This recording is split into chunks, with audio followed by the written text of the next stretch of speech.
Let's get to the scheduled program.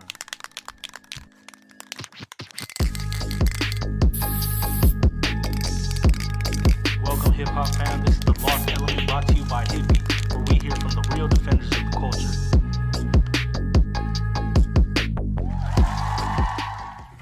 Yo, what's good, LA? It's your boy Kuya. Now we're back with another episode of the Lost Element. But real quick, before we kick things off, just want to give a shout out to everybody in the streets, pushing back on ICE. Just let you know, everyone here, we're riding with y'all. No silence, no fear. Free the people. Everyone here from the Lost Element and Hippie-HxA 310 supports the movement. But without further ado, we got another special guest. Y'all probably seen his name up somewhere, probably on a train, in the yard, up in the heavens, probably some scribes. But without further ado, how we do it here on this show. What you write, my boy? Hey, what's up, man? This is Cryse BLA TSD. Yeah, that's right, man. The first thing I want to ask you, bro, how we started off is just tell us a little bit about where you grew up and how you got into Graff. Well, I pretty much grew up. I call Graff kind of like the family business because I've been around it since I was born. I have uncles, cousins that were painting out in the 80s, 90s, and just growing up, it was all around me, whether it was with family members or with friends, but it was just always a part of me. And in my area, because I grew up, like I was saying, in the Belmont Tunnel. Belmont Tunnel was my playground. Okay. So it was a very heavy influence, and just from there it developed into looking at it, being a fanatic, to next thing you know, I'm doing it, and it snowballs. It just becomes something. Yeah, bigger than what you expected. That's right. From there, I want to ask, how'd you get the name Cryse? It's funny because I took the name from an uncle of mine, rest in peace, passed away. Rest in peace. He was really big in painting, piecing. I used to look up to him, follow him around as a little kid, and he got his name because he used to go to school, and there was a teacher that he really hated, and this teacher used to pick on him. Yeah. And one time he just got mad, and he said, "You know what, dude? I'm gonna make him mad."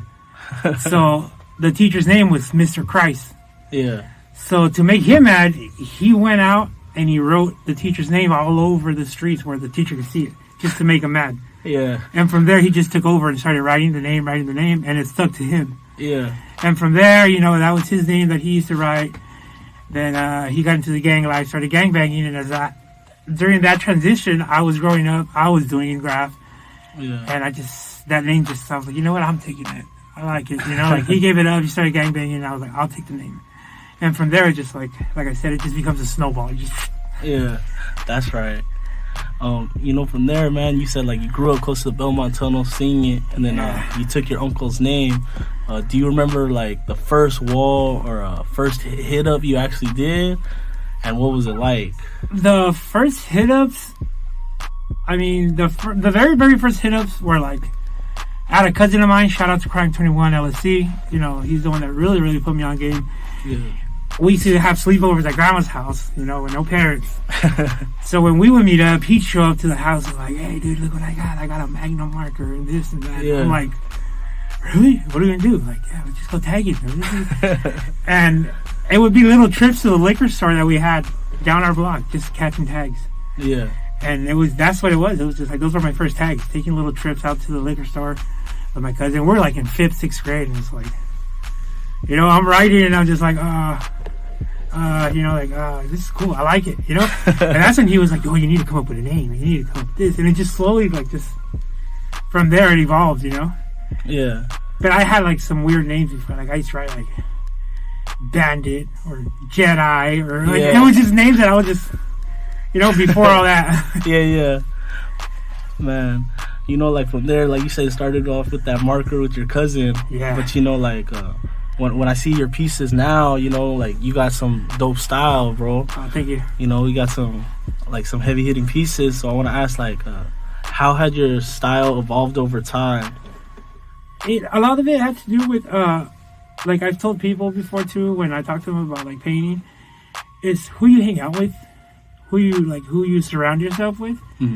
Because I feel like you surround yourself with people that are like trying to up their skill, be out there, like get like you know like they want to get better.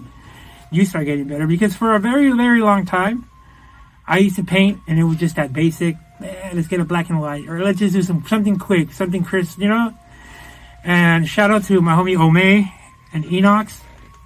I used to paint trains with them a lot, and you know, luckily they took me under their wing, and I used to paint with them. And these dudes are like some heavy hitters, dude.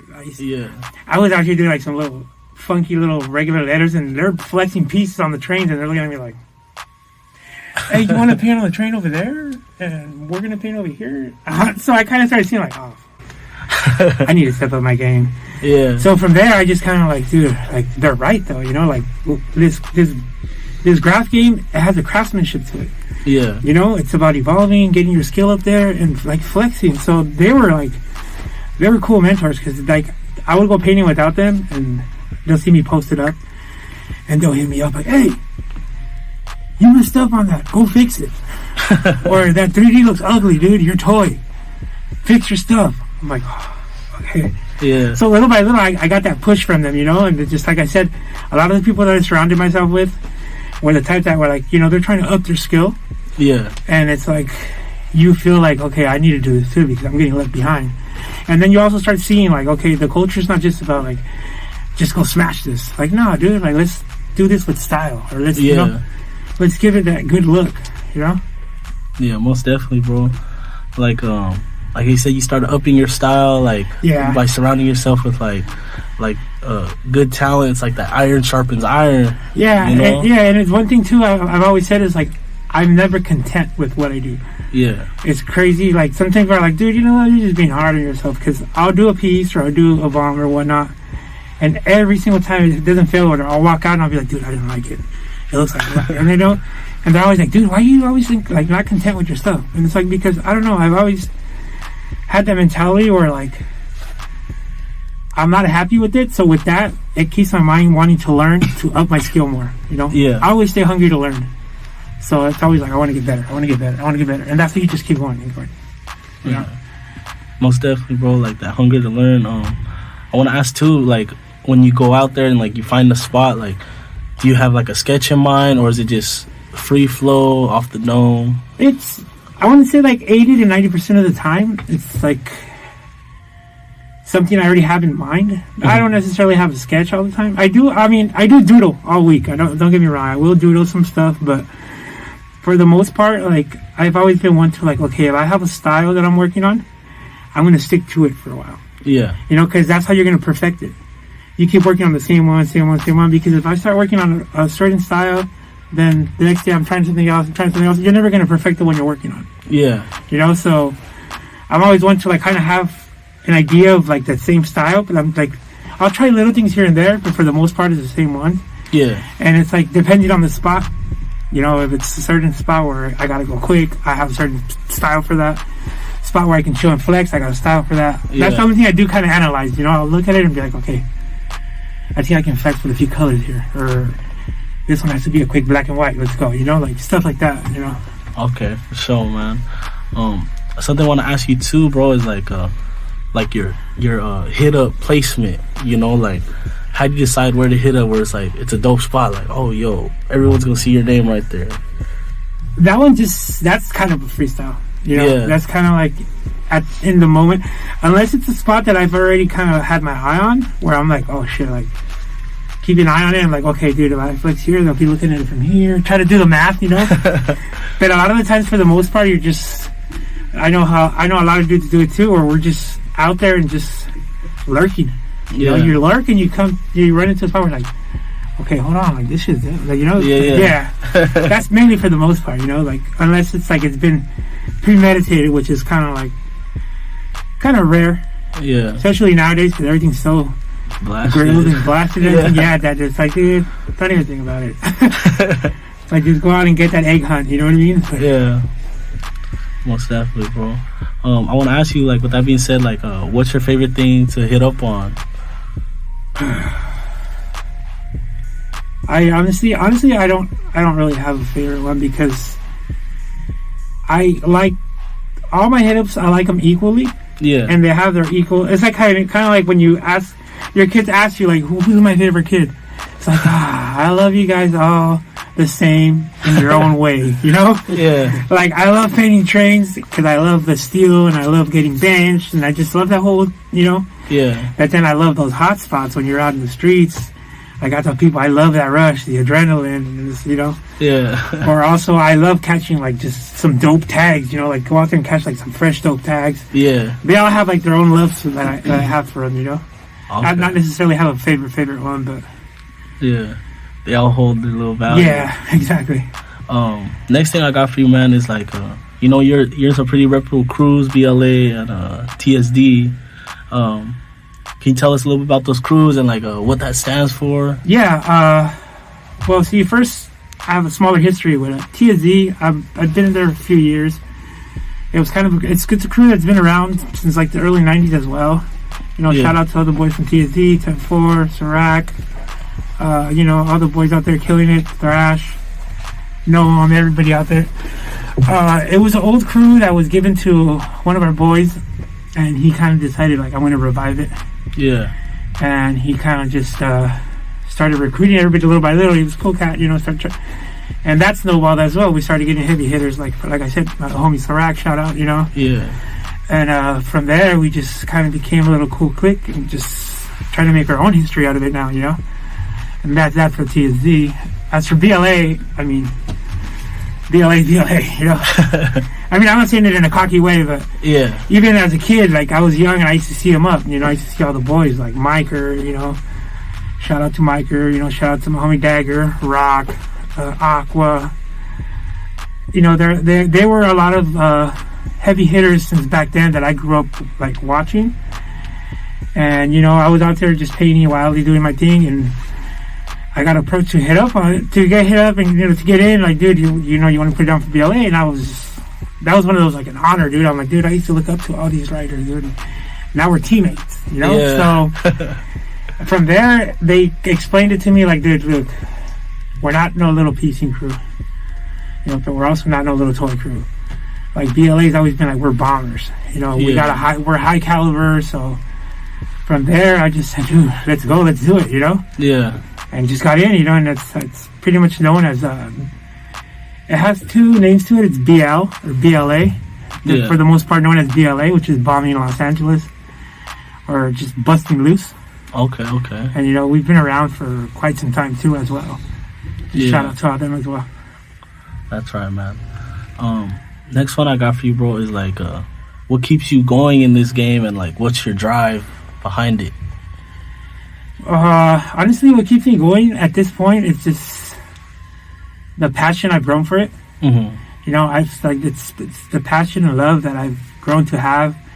That's one part that's what keeps me going, and it helps in many ways. As far as like, this may sound cliche or whatnot, but it's a very therapeutical thing, and it helps in many ways, dude. Like, as far as for me, yeah. You know, like I talked to you guys earlier, I had like a little incident, like physical incident with like my health, and what kept me going is getting back out there and painting like it never happened. Yeah. You know, and it's like I'm still out there flexing. I'm still trying to do what I do with all those minor setbacks that I had, and just show people that, look, I'm still here.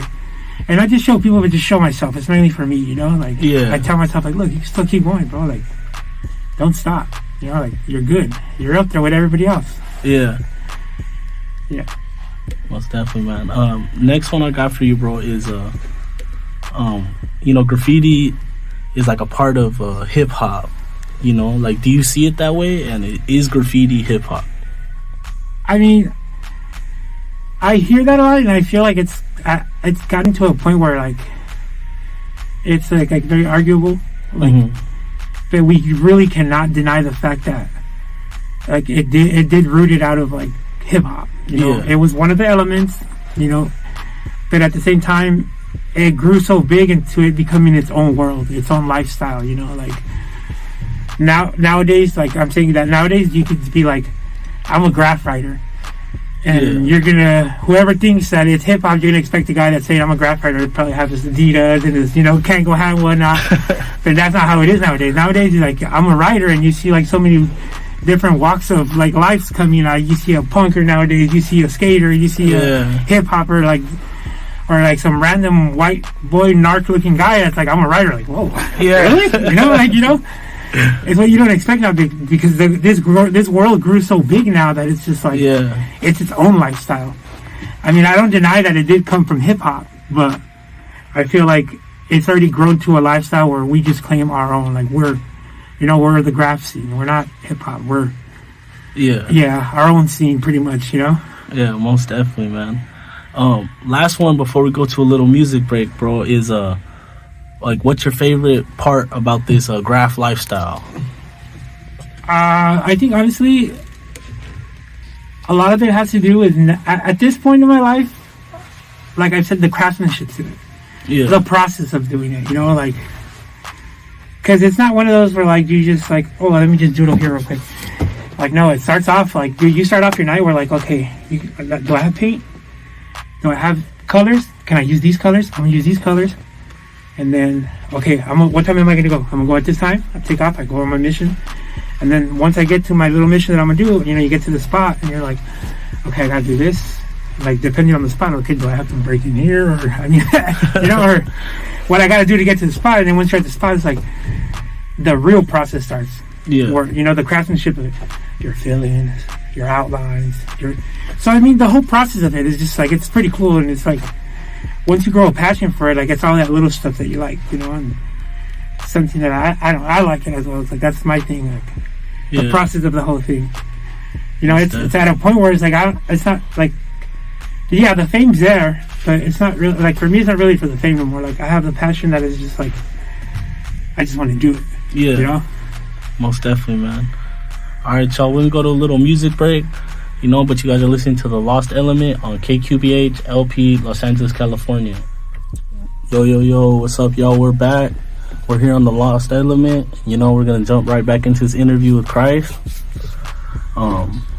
You know, bro, first question I got right off the bat is, do you see graffiti as art, vandalism, both? That's actually a good question that I asked myself before too, you know, because at one point you think about it, you're like, you're hitting certain property or certain spot, it's like, dude, this is somebody's building, this is somebody else's property in reality, you know. So I think, honestly, in reality, it's vandalism. Yeah. No matter what. You know, it's illegal. It's not your property and whatnot. But at the same time, what's being put on there, depending on the writer or the artist too as well, it is a certain art form that is being done on there, you know. So I mean, it does have its, you know, like, yes, it's art, no, it's not, and yes, it's vandalism, no, it's not, you know. But I feel like in reality, like, okay, you know what, it is vandalism. Unless that's your wall or that's your building or that's your, you know, your property, it's vandalism because it's not yours. But at the same time, it is art. You know, if you are doing what you're flexing out there, doing your thing, then it is art. But I guess it's just done, you know, in a legal way that it does make it vandalism as well. Yeah. You know, so. Yeah, most definitely. Another one I got for you, bro, is like, in your words, like, what is graffiti? What is graffiti? I think, honestly, a lot of it does depend on who you ask that question. Yeah. Because there's those that are like, it's a phase. Mm-hmm. But there's those that are here for that quick cheap thrill. They're here just for that hot minute. You know, I'm here for a good time, not a long time. But there's some of us that we've been in this game so long that it's literally a lifestyle. Yeah. You know, it's a way of life for us already. Like, it's us at this point. You know, like, it's like some of us have become not normal because of this no more, you know, like, I'll be sitting here somewhere, or I'll be sitting somewhere having dinner, and in my hand I'm like doodling naturally. Like, oh, dude, I didn't realize I'm doing this, you know. Or I'm driving down the street, and, you know, I've had this where I'll be driving with my ex-girl or whatever, and she's like, why are you looking around everywhere all paranoid? I'm like, in reality, it's like, we end up growing this like radar where we're driving, it's like, I go bomb there, I can bomb there. I can tag this. I can tag that. You know. Yeah. So to some of us, I feel like it's become like a lifestyle. Yeah. You know, a way of living, like our life. Like it's us. You know, I don't know how to some people. Oh no, some people are like they're just there. For, like I said, you know, just part time, or they're here for the trend, or yeah. But for the most part, in my eyes, for those that see it the way I see it, it's like it's already a way of life. It's us, you know. Yeah. Because at some point, it identifies us, some of us, you know, like, dude, this was a Graff writer. You know, this was, you know, it's not like, oh, he does graffiti. It's like, no, this was a Graff writer. He's you know. Yeah. It's pretty much a character at this point, or you know. Yeah. It's like a creed. Yeah, pretty much. Yeah, most definitely. Next one I got for you, man, is like, how do you feel about graffiti becoming so commercialized nowadays? And does it affect your approach? I feel like, in a way, it's who does it. Yeah. You know what I mean? Like, if there's like a company out there trying to make money off it, and then I see where it's coming from, and this company has not put in the work, has not done their dirt, has not, you know, done the footwork out in the streets and really done the graffiti part of it. Yeah. I feel like they don't deserve to make money off it.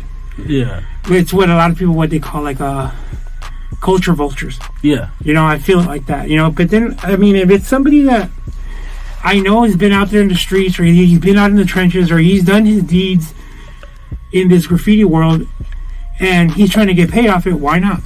You know? I mean, he did his dirt. Because in reality, when you do your dirt out here in graffiti, like, you really do your dirt. You know, there's a lot of stuff that comes to it. Yeah. You get this, you end up buying this jersey right here. You know, you get your, you know, you're bound to either do jail time, you get chased, you get shot, you go through some crazy stuff. So I feel like, dude, if you've done your dirt, you know, like, why not get paid off it? You know, why not make a few bucks off it? Or if you can make a living off it, more power to you. Yeah. But I feel like, yeah, like, if it's commercialized, it's cool to a point where it's like, I hope it's coming from someone that's like, you know, that's done their work. Someone that deserves to make money off it. Not just, like they said, the culture vultures.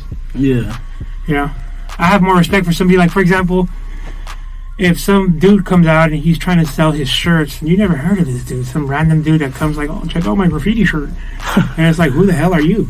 Yeah. As to, if some, like, dope writer comes to you and he's like, yo, check out, I'm trying to do my shirt, like, dude, more respect to you. Yeah. I know you. You've done your dirt, like, you know, here. Yeah. That's just kind of how I feel about that. Like, you know, come at me with like a solid background, because if not, yeah, most definitely, man. Next one I want to ask you, you know, like, you know, we're in LA, you know, in my opinion, it's one of the meccas of graffiti in the world. You know, for the listeners out there who aren't in LA, never painted in LA, how would you explain LA's graph scene and culture here?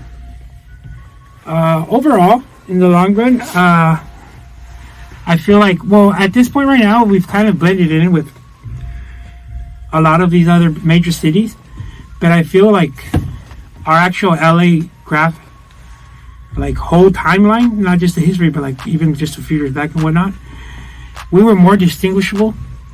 Like, we had that, like, I know you've heard it a lot, where they say we were influenced by a lot of gang writing, gang graffiti, you know, and it was, a lot of it had to do with, like, go big or go home. Yeah. You know, just like gangsters, you know, they try to mark the territory, and it's always like, let's go big. Yeah. You know, and, like, in LA, it's been like that a lot, too. Like, a lot of these graph legends that came out of it, dude, they're who they are because of that. Yeah. They went big, and I feel like we were kind of the ones that raised the bar, LA, as LA, you know, old LA writers that really, you know, like Air, Rest in Peace, you know, Saber, like, you know, guys that came out of GK, everybody, a lot of the MSKs, LTS, KLG, OTR, BLAs, dude, they all raised the bar, and not just raised the bar, but it also became our style. Yeah. You know, because, like, you will see, like, a crazy dope spot, like, so high, they're like flex with badass colors, and you knew that was an LA graph writer. Yeah. You know, like, dude, it's these fools, you know, like, flexing hard with the colors and all that. And as to the opposite, when you see, like, I'm not putting other cities down, but, like, you see other cats like with spots like some throwaways and whatnot and everything, but like before you would see like these big flexing spots, 7-color pieces and things like, oh, these fools are from LA. LA, you know? Like, Yeah.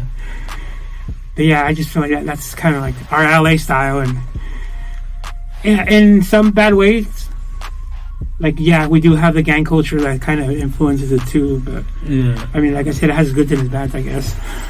Yeah. Most definitely. I want to ask too, like, do you feel like the city has changed for riders? Like, do you think it's more heat, more risk, or less heat, less risk? I feel like recently, I guess this past few years, ever since like after COVID and whatnot, Yeah. the heat went so down that there's no heat.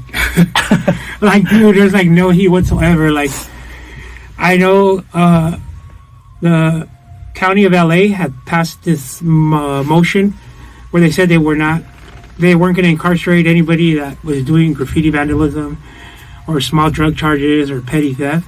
Yeah. So it became like a free-for-all chaotic thing in downtown. That's why downtown's so grilled right now. Like, and that, I feel like that's another reason why a lot of OGs and a lot of older riders started coming back out to play. Yeah. And not just old riders, but like new heads started like, oh, I'm gonna paint too because I'm not gonna get caught. And it's true, because I've had encounters where I got run up on by LAPD, and Yeah. 2 of the times they just pulled up and they're like, dude, pack your stuff up and leave. Cool.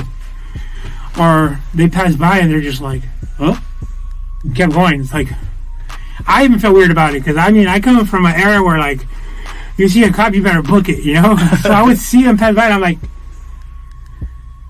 what the hell just happened? You know, like, it's crazy, because I'm painting and I just see a cop car, and the first thing I think, I'm already like, dude, I'm already picturing the processing in the county jail, like, fuck, here we go. You know, but it's just, it got so like, how do you say it? Everybody got so comfortable, there's no heat, that it's to a point where like, even people say like, dude, graffiti's illegal, or like, Yeah. you can go out and paint now and you won't get busted. And I feel like that right now at this point, I heard, from what I heard, word of mouth, is that like there's the heat's coming back up, especially because they got the Olympics coming. Yeah. So they're doing that whole project Clean the City again. Yeah. So they're like, I heard they're going to start cracking down on that a lot. And not to sound negative or hate or anything, but I'm kind of like, okay, let's do this. Like, yeah, we need this heat again. Yeah. Because it's going to filter out all these part-timers and all these dudes that are really out here doing it because they know they can't get caught. Yeah. As opposed to those that are out there because we know we've risked ourselves, we've been in jail, we've, you know, like, we're where we're at because we did dirt while the heat was there. Yeah. And there's dude out here right now that's trying to get to that level too with no heat. It's like, you're getting a kiddie pass. Yeah. And it's at this point now, but I mean, like I said, from what I heard the heat's coming back out, so. Okay. Just beware of that. Man, going off of like what you said, like with the heat, like, can you tell us like any crazy or funny stories when you're out there painting on a mission?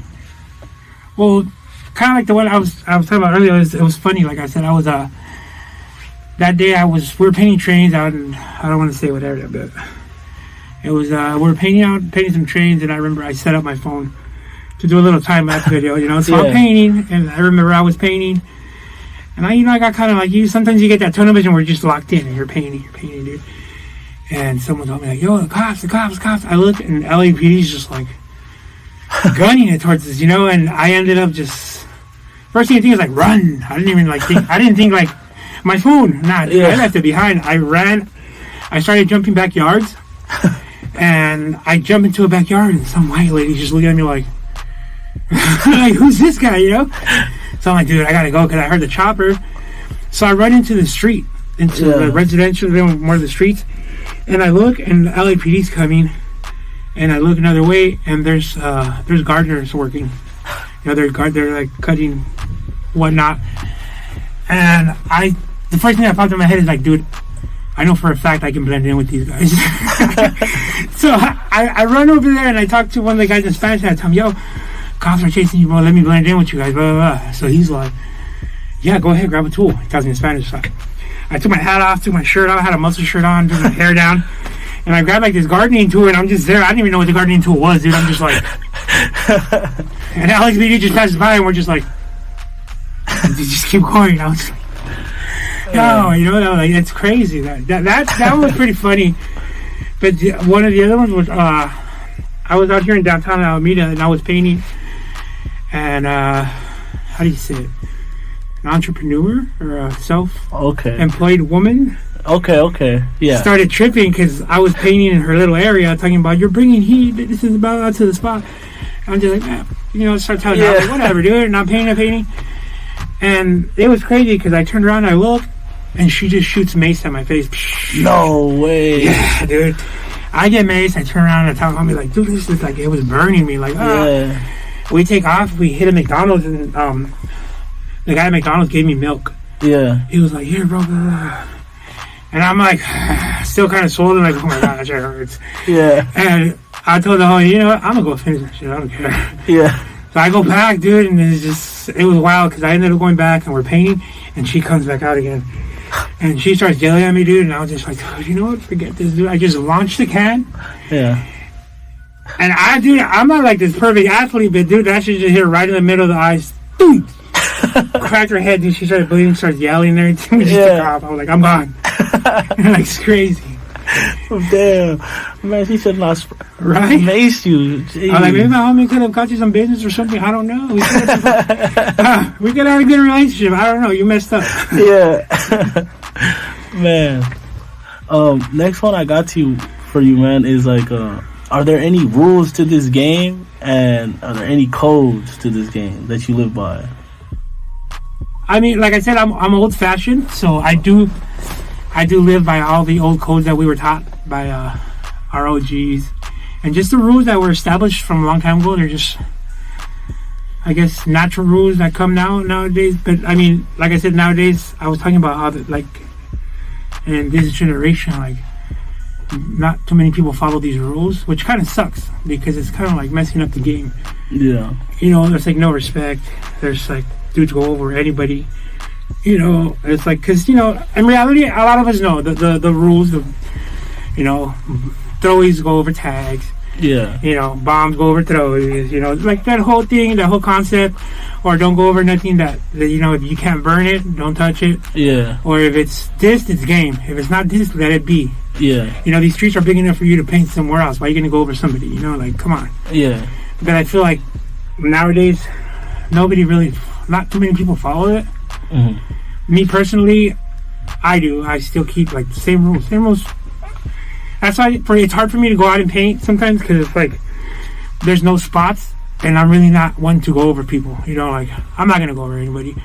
Or, you know, unless, like I said, it's game. Like, if it's already all messed up or something pissed or something, okay, let's do it. But, like, I keep my old-fashioned, you know, codes and rules where it's like respect the spot, or, for example, don't ride on people's cars or personal homes or churches, or, you know. Yeah, most definitely, man. Next one I got for you, bro, is like, do you ever think about the legacy you'll leave behind, like with just the name Cryse, like that's been on walls and trains? It's more like leave a legacy just for those that matter to me, per se. Like I said, I'm at a point in life right now where, like, I'm not out there to be the next top writer, you know, like I'm not out there shooting for like the biggest fame, but at the same time, like, my circle or my people around me or my crews or everybody, I would like for it to be like, oh, Cryse, like, yo, he was dope. I was a dope writer, this and this and that. Just maybe to that extent. Yeah. You know, like, just leave a good impression with those that I do know or that really, like, did matter to me or were in my... Yeah. You know, other than that, like, I mean, respect to everybody that's gotten their fame and they making themselves that legacy out there, but other than that, like, just... It's not necessarily I want to go too big like that, you know, just... whatnot. Yeah, most definitely, bro. Next one I got for you is you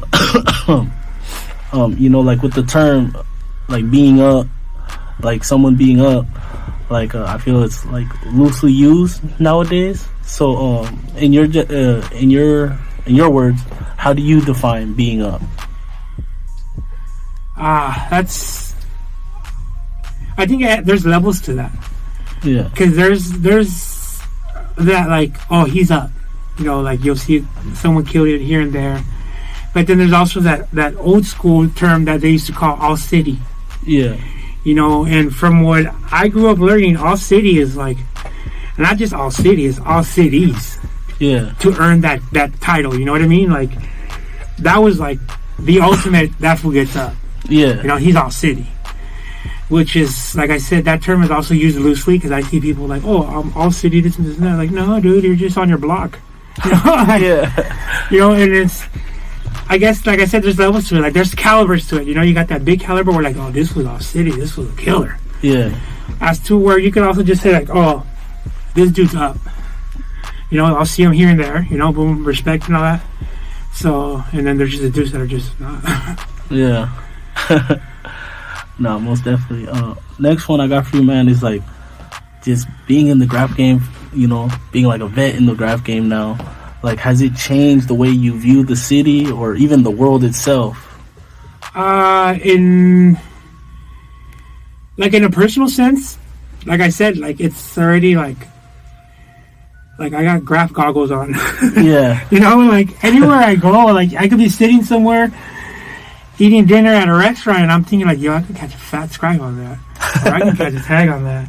Or I'm driving down the street and I see a billboard or a building or something, like, dude, I can get up on that. Or, dude, I can catch that, you know? Yeah. In that sense, I feel like I've grown to, like, it's a mandatory thing that clicks in my head whenever I see something. Mm-hmm. Like, as cliche as it sounds, it's like, I start seeing the world as my canvas. You know, like, you know how some people say, like, this world is your canvas, you know? Like, it's true, though, you know? Like, yeah. Some of us see it as that now, like, dude, I can paint everywhere, like, you know, and it's true because I see it like that, not just in my city, because recently, a few months ago, I was out in Mexico, too. And okay. Yeah, I was there for, like, 4 or 5 days, and it's funny because I went out there, I hadn't seen my family in like more than 30 years, you know, 30 plus years, that family I have out there. Yeah. And I'll tell you that the whole time I was there, I was out painting instead. Oh, damn. I ended up linking up with writers out there. Yeah. I even have a podcast that I came out on out there too. They did a podcast dope. and everything. Yeah. And it was cool because they took me out writing and everything. And it's like, the family's like, we haven't even seen this guy in 30 something years. And he's like out painting in the street, you know? Yeah. And it was just like I said, it's just something that it's now in me after all this time. It becomes you know, and the way you see things. Some people would be like, I'm going on vacation, I'm going to go to Mexico, I'm going to go chill. I was like, oh, I'm going on vacation, I'm going to go kill that shit out there, you know? You know? Brand new canvas. Yeah. And here we go. Yeah. And I've done it like that because I've also traveled around. Like, I've been to, like, Oakland, Seattle, I've been Vegas. I have a warrant in Vegas for graffiti right now. Oh, dang. I've been to, like, so many random states, too, and it was all just to go paint. Yeah. You know? Man, that's right. Graffiti got you traveling. Yeah. Right? It's like I saw the world because of graffiti. That's right. Yeah. Man, like, you went to a whole different country, you know? So, like, I want to just ask, like, real quick about that. Like, what's the scene like down in Mexico? And it's crazy because at first because I never been there before. It was out there in Torreon, Coahuila. Okay. Shout out to the homie, you know, Maid and Guac. They're the ones that pretty much I've never met them, dude. Yeah. I was on the airplane already, and I went and I just looked up the hashtag, you know, Torreon graffiti, you know, Mexico. And I started seeing, like, oh, who has the latest post? Yeah. And I randomly just went up to some guys like, hey, I'm from LA. I just landed. Does anybody paint around here? They're like, do we? That same night, they're like, dude, we can go pick you up right now if you want. Yeah. I was like, all right, dude. So I literally, like, I don't know why, but I ended up meeting up with them because everybody's like, dude, you don't even know these guys. They're going to kill you.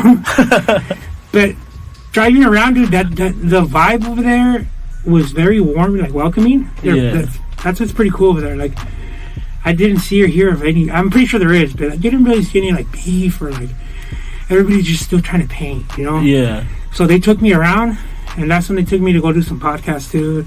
It was crazy because I get to the guy that does the podcast. He's not a writer. He's just a photographer. Okay. But his house is, like, big house, marble driveway. He pulls up in a brand new Jeep, and I'm like, shit.